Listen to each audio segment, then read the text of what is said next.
excited that you're watching this video today. I hope that you are having a great week and a great day today. And I hope that you had a great week last week as well.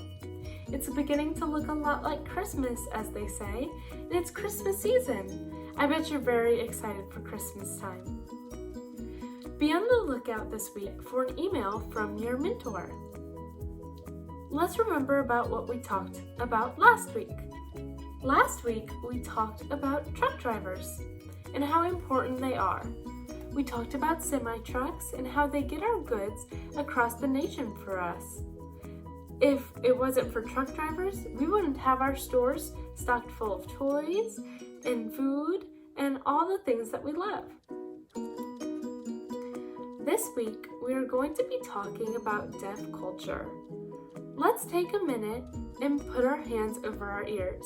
But before we do that, let's really see if we can hear very well with our hands over our ears. So let's do that super quick.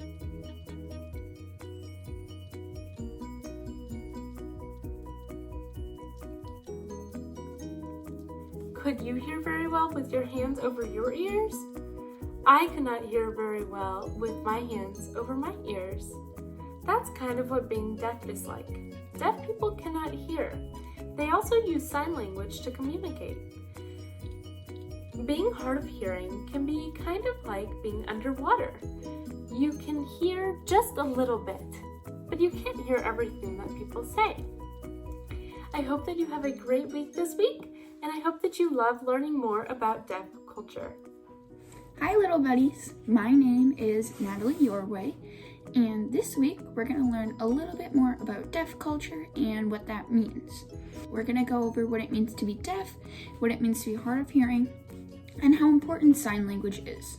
So, if someone is considered deaf, that means they can't hear at all. And if someone is considered hard of hearing, it just means that they might not have as good of hearing, but they can still hear a little bit. Usually people who have difficulty with hearing or can't hear at all will communicate through sign language. Sign language is done by using your hands and even using some of your facial expressions to communicate. And so all words that we would normally speak each have their own hand sign or series of hand signs in sign language. So you and me might be able to communicate and say hello, but if you're speaking to or with someone who may be hard of hearing or deaf, they might not be able to hear that hello. So these people rely on sign language a lot for communication. And if we're trying to say hello in sign language, you go like this and you go, hello. And so that's usually how people who may be deaf or hard of hearing will communicate, since they just can't really hear how you and me would. And imagine if no one could understand what you're saying, or you couldn't understand anything anyone was saying to you. That would be super hard and frustrating, right? I know I would have a hard time if I couldn't talk to my friends or family, or I couldn't understand what they were saying. So this is why sign language is so important.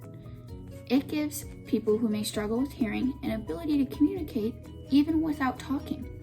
I think learning sign language is super cool, and it's important because we want to make sure we're inclusive for everyone and they don't feel left out just because they can't hear it. And that's why sign language is so important, because you can talk to people who may be deaf or hard of hearing, but it's also important for anyone who has friends or family that may be deaf or hard of hearing. So it just makes it a little bit easier and a little bit better to communicate with people, which I think is super cool and super important. So I hope you learned a little bit more about what it means to be deaf or hard of hearing, and just kind of ways how sign language can help and why it's so important. And I hope you have more fun learning about our activity today. Thanks, guys.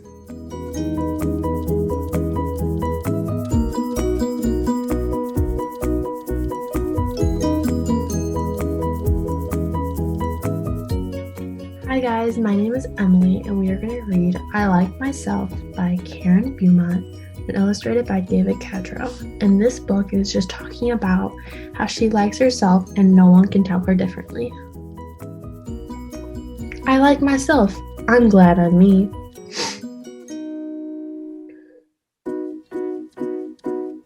There's no one else I'd rather be.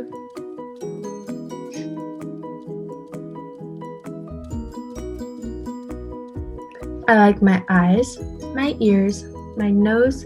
I like my fingers and my toes. I like me wild. I like me tame. I like me different and the same.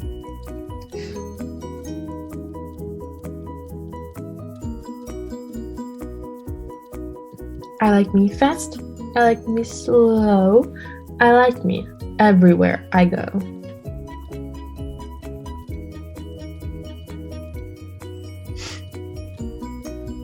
I like me on the inside too, for all I think and say and do.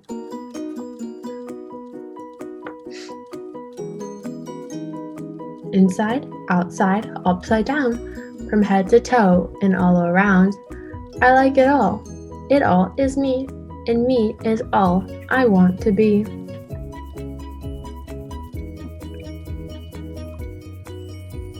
And I don't care in any way what someone else may think or say.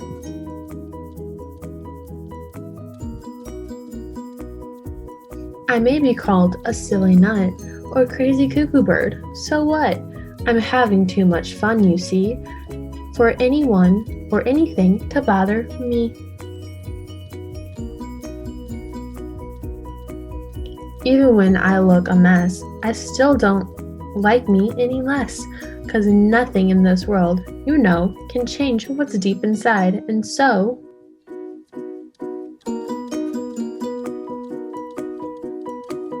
no matter if they stop and stare, no person, ever, anywhere, can make me feel that what they see is all there really is to me.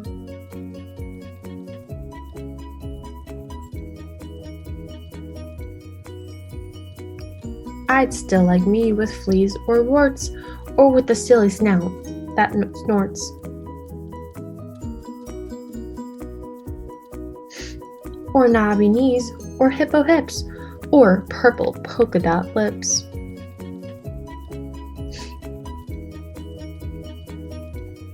Or beaver breath, or stinky toes, or horns producing from my nose.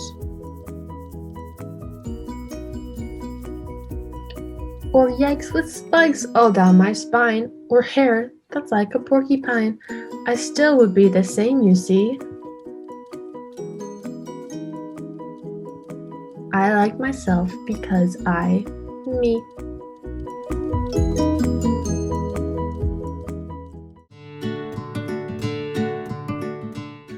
Hello, my name is Cory, and I am a sign language interpreter.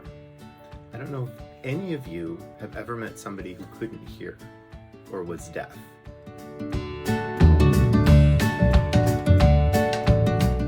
Basically, in some people, their ears just don't work, and therefore they can't hear any sound. They can hear they can feel vibrations, but they can't hear sounds. Some people can't hear some sounds. Some people can't hear anything at all.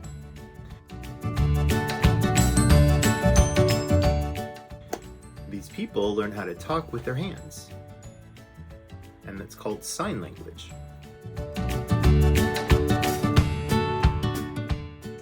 I help people who are hearing and who don't know sign language communicate with people who are deaf and only use sign language. So I kind of facilitate communication. So if somebody who is deaf made a doctor's appointment, they would have to go into the doctor and they would have something they want to talk about, like they're having pain somewhere or something's going wrong. But if the doctor doesn't know sign language, then the interpreter comes in the room, and because I know how to read hands, I can take what this deaf individual is saying and I can turn it into speech for the doctor. And then the doctor will say something and I can turn it into signs for the deaf person. And it is a very cool profession because I get to sit in a lot of places and learn a lot of things. I go to doctor's offices. I go to court. I go to plays. I go to schools. In fact, I have worked at universities where I get to sit in all of the classes that the deaf students are taking and learn all of the same things while I'm interpreting. So it's really, really cool. I get to learn a lot of fun things. I thought, because I'm only making a video and I can't ask questions, that I would teach you a little bit about sign language. One thing to know is you can spell out the entire alphabet on your hands. So what I want to do is I want to show you the alphabet. And I know that this is going to take a lot of practice and you're not going to get it the first time, but hopefully you can get a book or you can get on YouTube and you can have somebody teach you how to use the signs that I'm going to show you. So I'm going to go through the alphabet A to Z.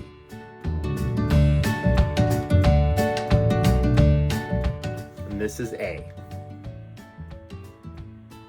This is B. This is C. This is D. And if you look at it, it's your first finger that's pointing straight up. This is E. This is F. Looks like OK, but really it's F. This is G. And it looks like this with your thumb out and your first finger out, and all the others are tucked in. And you show it with just your first finger like this, G. This is H. And the difference between G and H is your middle finger comes out and your thumb goes away. So H. I. J is just I and you make a J with it. K, and it looks like this. This is a little tricky, so I'm going to explain it to you. You put your first finger up in the air, point up. You put your middle finger pointing at the person you're talking to, and your thumb goes on the knuckle of your middle finger.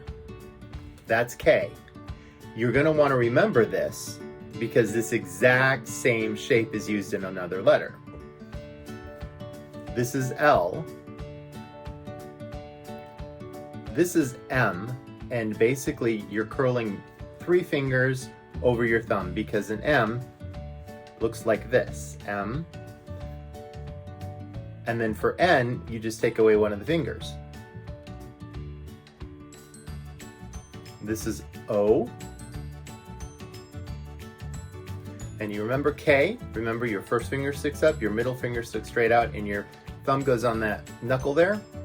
If you point your first finger at the person you're talking to, it becomes P. So it's exactly the same shape. This is K, this is P. You remember G? If you turn it down like this, it becomes Q. So that's what Q looks like, and you're showing this part of your hand. This is R, cross your fingers for luck. This is S, and the only difference between S and A is where your thumb goes. So A is to the side, and S is curled around your fingers. This is T. If you remember M and N, T is just taking another finger away. This is U. This is V. This is W.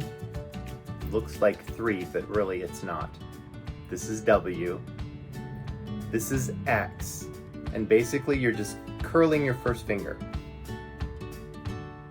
This is Y. And this is Z. Just your first finger making the shape of a Z. That is the alphabet. Okay? So once you learn those letters, you can make words with them. For example, my name, if I were going to fingerspell it, my name is Cory. So I would start out with C,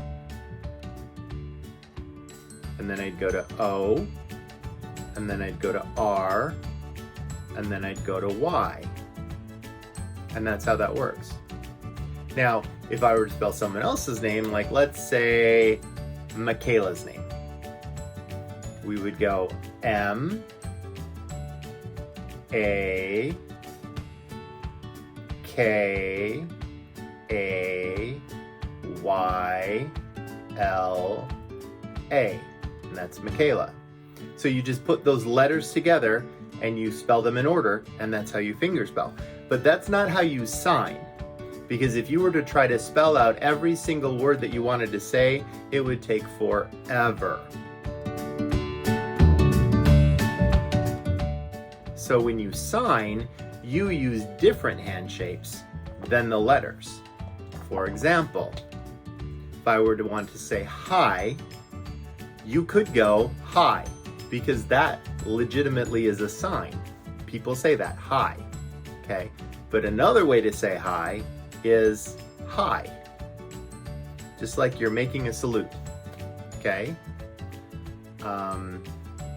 Let's say you want to say my name is, and then fingerspell your name.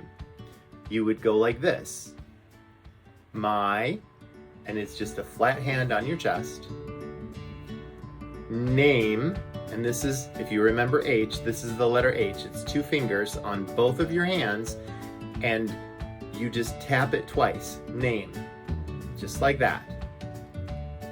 So it would be my name, Cory. Now you notice the word is, I didn't use that, because in sign language, some words you just don't need to use. So my name, Cory, okay?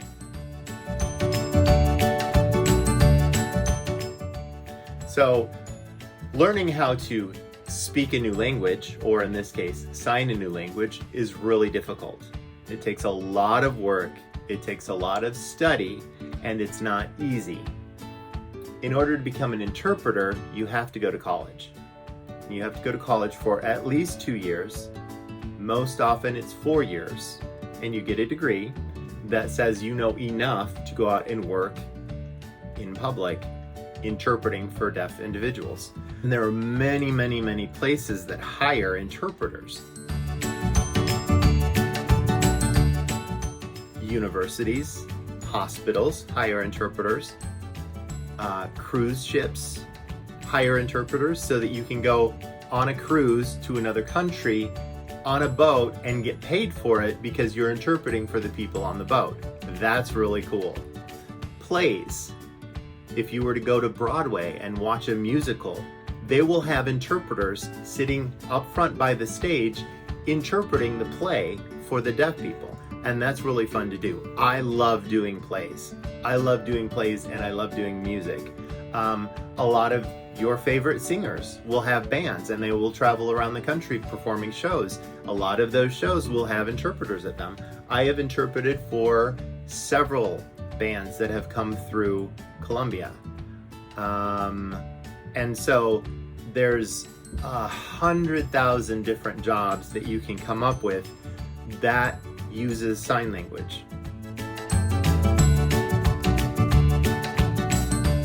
I hope that you feel like you've learned a little bit. I hope that you're able to practice your alphabet in sign language so that you can say, hi, my name, and then fingerspell your name, so that if you ever meet somebody who you see using sign language, talking to somebody, you can go up to them. And it's not rude. Don't be shy. If you know how to say it, you can go up and say, hi, my name, and then fingerspell your name. And that person will feel very, very, very proud of you for learning something new, and will feel very happy because you have included them in your world. And so I encourage you all to learn some sign language, even if you don't want to interpret like as a profession when you grow up. Even knowing sign language, there are a lot of deaf people in the world who use it, and it can come in very handy in whatever you do with the rest of your life.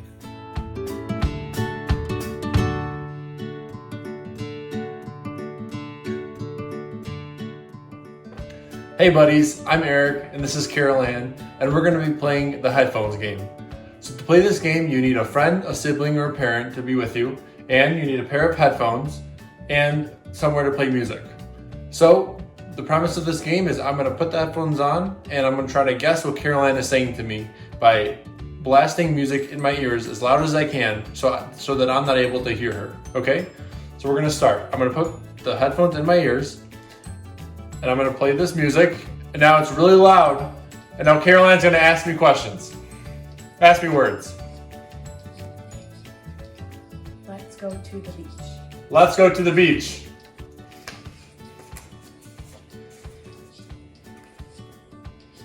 I like spaghetti. Again. I like spaghetti. What? One more time. I like spaghetti. I like spaghetti. And then once you're done doing a couple of rounds, go ahead and switch with your partner.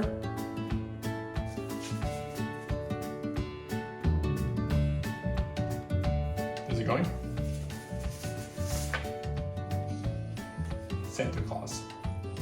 Santa Claus. Santa Claus. Santa Claus. Santa Claus. Take a lot. Santa Claus. Take a lot. Santa Claus. Take a lot. Santa Claus. Ain't. Santa Claus. Take. Santa Claus. Take the clock. Santa Claus. Last one. Crabgrass. Crabgrass. Hey! So that's it, buddies. Play with a friend, play a couple of rounds, and see how it is not being able to hear anything. Thanks.